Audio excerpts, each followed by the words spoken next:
Hello दोस्तों, आपके अपने चैनल KWA में आपका स्वागत है। आज हम लोग फिर से हिंदी का प्रैक्टिस सेट करेंगे। आज कुछ नया करेंगे। हर एक क्वेश्चन के साथ साथ हम उससे संबंधित और भी जानकारी प्राप्त करेंगे।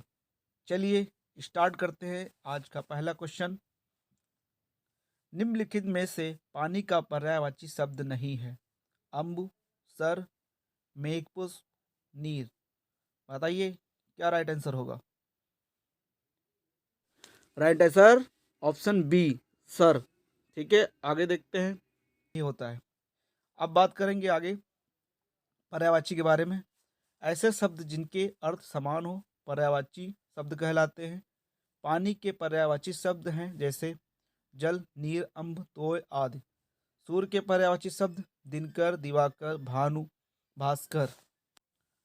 आक, आदित्य, दिनेश, मित्र, मार्तंड, मंदार। पतंग, विहंगम, रवि, प्रभाकर, अरुण, अंशुमाली और सूरज, भगत। देखिए, सूर्य के पर्यायवाची हमेशा एग्जाम में पूछे गए हैं। और आपसे बता दें, नीचे डिस्क्रिप्शन में आपके लिए पर्यायवाची के लगभग 50 से अधिक इम्पोर्टेंट दिए हुए हैं, आप देख लीजिएगा। ठीक है, चलते हैं अपने नेक्स्ट क्वेश्चन पर। निम्नलिखित में से घर का पर्यायवाची शब्द नहीं है। पावक, सदन, साला, निकेतन। बताइए क्या होगा राइट आंसर। सदन, साला, निकेतन, ये तीनों क्या हैं? घर के पर्यायवाची और पावक नहीं है। आगे बात करते हैं। विशेषण कितने प्रकार के होते हैं? 2, 4, 6, 3। बताइए क्या राइट आंसर होगा।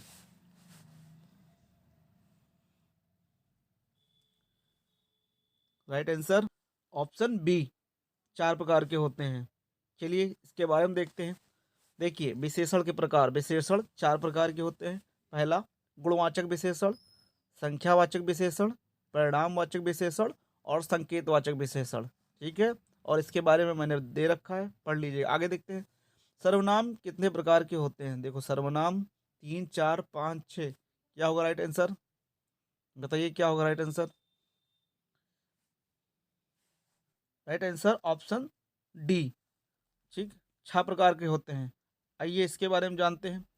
पुरुषवाचक सर्वनाम, निजवाचक सर्वनाम, निश्चयवाचक सर्वनाम, अनिश्चयवाचक सर्वनाम, संबंधवाचक सर्वनाम और प्रश्नवाचक सर्वनाम।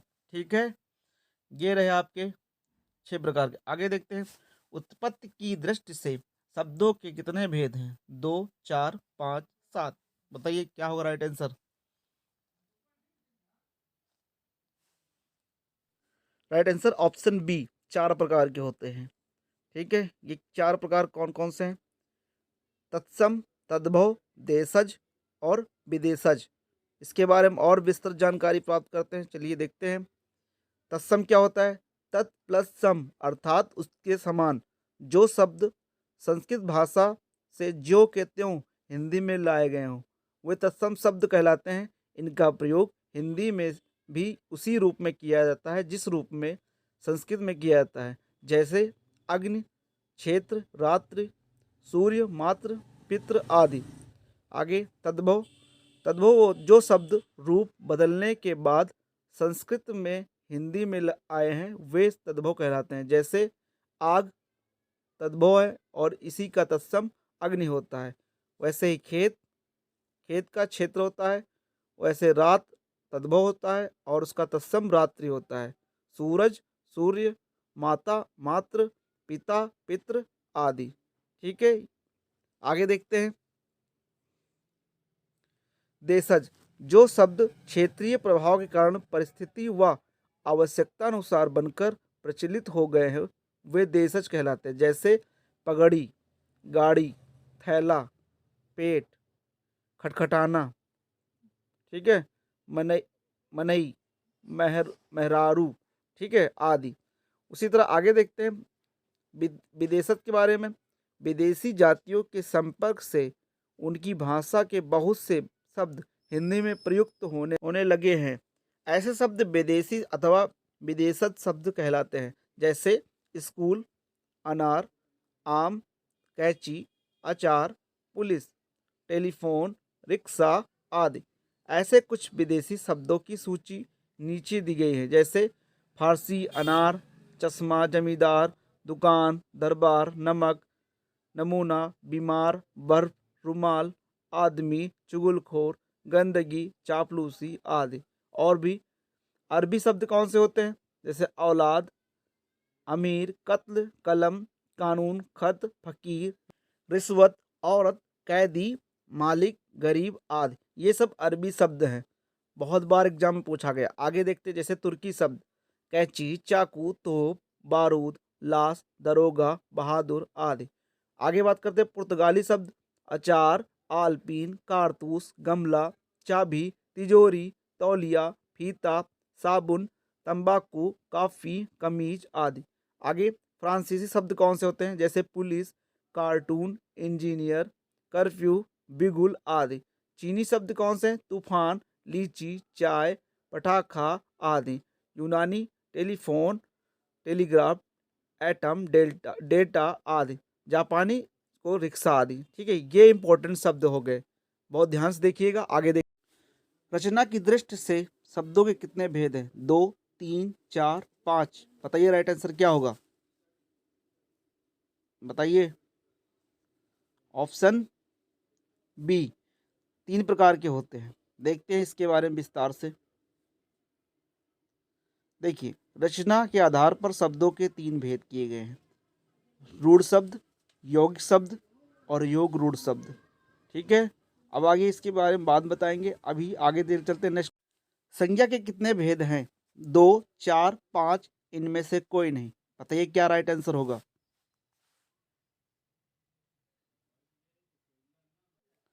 राइट आंसर ऑप्शन सी, 5 प्रकार के होते हैं। देखते हैं इसके बारे में विस्तार से। देखिए, 5 प्रकार के कौन कौन से होते हैं, व्यक्तिवाचक संज्ञा, जातवाचक संज्ञा, समूहवाचक संज्ञा, द्रव्यवाचक संज्ञा और भाववाचक संज्ञा। आगे नेक्स्ट, विकारी और अविकारी शब्दों के कितने भेद हैं, बताइए क्या होगा राइट आंसर। देखिए, इसको बहुत ध्यान समझिएगा, इस क्वेश्चन के बाद जो हम एक्सप्लेनेशन करेंगे बहुत ध्यान समझिएगा। इसका राइट आंसर ऑप्शन डी, 8 प्रकार के होते हैं। ठीक है, कैसे, देखिए पहले ये चार्ट समझिए, चार्ट में पूरा विवरण दिया गया है। आगे समझते हैं इसके बारे में। जिन शब्दों का रूप परिवर्तन होता रहता है वे विकारी शब्द कहलाते हैं, जैसे कुत्ता, कुत्ते, कुत्तों। ठीक है, मैं, मुझे, हमें, अच्छा, अच्छे, खाता, खाती, खाते हैं। ठीक है, इनमें संज्ञा, सर्वनाम, विशेषण और क्रिया विकारी शब्द हैं। जिन शब्दों के रूप में कभी कोई परिवर्तन नहीं होता है वे अविकारी शब्द कहलाते हैं। ठीक है, ये ध्यान समझ गए। आगे बात करेंगे, जैसे विकारी शब्द 4 प्रकार के होते हैं, संज्ञा, सर्वनाम, क्रिया, विशेषण। ठीक है, हमने संज्ञा के बारे में मैंने बताया इससे पहले, सर्वनाम के बारे में मैंने बताया, अभी क्रिया के बारे में बताएंगे, विशेषण। ये 4 विकारी शब्द होते हैं और इनके अलग अलग भेद। आगे देखते हैं अविकारी शब्द के प्रकार, ये भी 4 प्रकार के होते हैं, क्रिया विशेषण, संबंध बोधक और समुच्चय बोधक और विस्मयाद बोधक। ये 4 प्रकार के होते हैं। समझ में आया, बहुत अच्छे से समझिएगा और इसके एक एक पॉइंट को समझिएगा। ठीक है, और विस्तार से आगे हम लोग बढ़ाएंगे। ठीक है, चलिए आगे। इनमें से कौन सा शब्द संज्ञा से बना हुआ विशेषण है, बताइए क्या होगा आंसर। कृपा, जात, नमक, कुलीन। क्या होगा राइट आंसर, ऑप्शन डी, कुलीन राइट आंसर होगा। ठीक है, आगे बात करेंगे। यथा समय समास है, तत्पुरुष, अव्ययी भाव समास, कर्मधारय समास, बहुव्रीहि समास। बताइए राइट आंसर क्या होगा। ऑप्शन बी, अव्ययी भाव समास। चलिए देखते हैं समास के बारे में। ठीक है, देखिए समास, समास का तात्पर्य होता है संक्षिप्तीकरण, अतः इसका शाब्दिक अर्थ होता है छोटा रूप, अर्थात जब 2 या 2 से अधिक शब्दों से मिलकर जो नया और छोटा शब्द बनता है उस शब्द को समास कहते हैं। समास के भेद, अव्ययी भाव समास, तत्पुरुष समास, कर्मधारय समास, द्विगु समास, द्वंद्व समास और बहुब्रीहि समास। हमने इस चीज को सरल रूप से, संक्षिप्त रूप से मैंने बताया है। ठीक है, और इसके बारे में हम लोग विस्तार से, इसकी एक क्लास होगी जो आप सभी लोग इसको समझेंगे। ठीक है, आगे देखते हैं। प्रत्येक समास है द्वंद्व समास, द्विगु समास, अव्ययी भाव समास, कर्मधारय समास। बताइए क्या होगा राइट आंसर, ये आप सभी को पता होगा। ठीक है, राइट आंसर ऑप्शन सी, अव्ययी भाव समास। ठीक है, आगे बात करेंगे इसके बाद। तिरंगा है कौन सा समास होगा, कर्मधारय समास, बहुव्रीहि समास, द्वंद्व समास, इनमें से कोई नहीं। बताइए क्या होगा right answer, option B right answer, बहुव्रीहि समास। ठीक है, देखते हैं नेक्स्ट क्वेश्चन।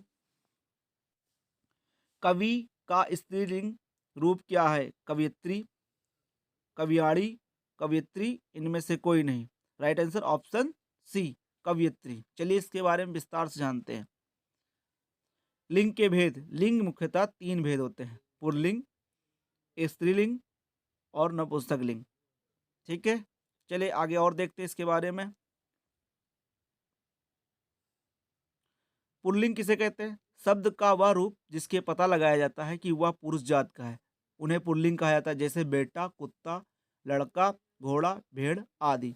उदाहरण, जैसे सजीव में भी इसके भेद होते हैं और निर्जीव में भी इसके भेद होते हैं। ठीक है, सजीव में से बकरा, घोड़ा, लड़का, आदमी, शेर, हाथी। ठीक है, उसी तरह निर्जीव में भी रुमाल, कपड़ा, रक्त, रबड़, शहद, सोना। ठीक है, वंशज, लगान, फल, धन, पत्थर, नशा, नक्शा। ठीक है, आगे देखते हैं।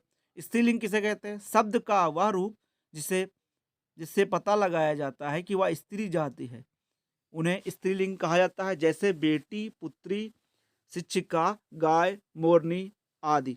और बात करते हैं इसके भी, सजीव और निर्जीव में भेद किया गया है।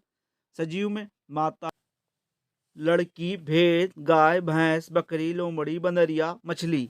ठीक है, इसी तरह निर्जीव में धोती, टोपी, सड़क, सजा, भीड़, छत, किताब, ईंट। ठीक है, अब बात करेंगे पुल्लिंग और स्त्रीलिंग। जैसे अनुज का अनुजा हो जाएगा, अभिनेता का अभिनेत्री, अभिमानी का अभिमानी, अहीर का अहिरनी, आयुष्मान का आयुष्मती, इंद्र का इंद्राणी, ऊंट का। सूर्य का स्त्रीलिंग रूप क्या है, सूर्याणी, सूर्य, सूरा, सूर्या। बताइए राइट आंसर क्या होगा, बोलिए। Right answer option D, Surya. ठीक है, देखते हैं नेक्स्ट क्वेश्चन। पेड़ से फल गिरा, इस वाक्य में से किस कारक की विभक्ति है, संबंध, अपादान, संप्रदान, अधिकरण। बताइए क्या होगा right answer, right answer option B, अपादान। ठीक है, चलिए आगे बात करते हैं। चलिए ये लास्ट क्वेश्चन था। देखिए, ये जो कारक चिन्ह होते हैं इसके बारे में हम लोग बाद में विस्तार से बात करेंगे। ठीक है, अभी के लिए बस इतना ही। वीडियो कैसी लगी लाइक करें, कमेंट करें और सब्सक्राइब करना ना भूलिएगा। ठीक है, आपके प्यार से ही ये चैनल चलेगा। ठीक है, धन्यवाद।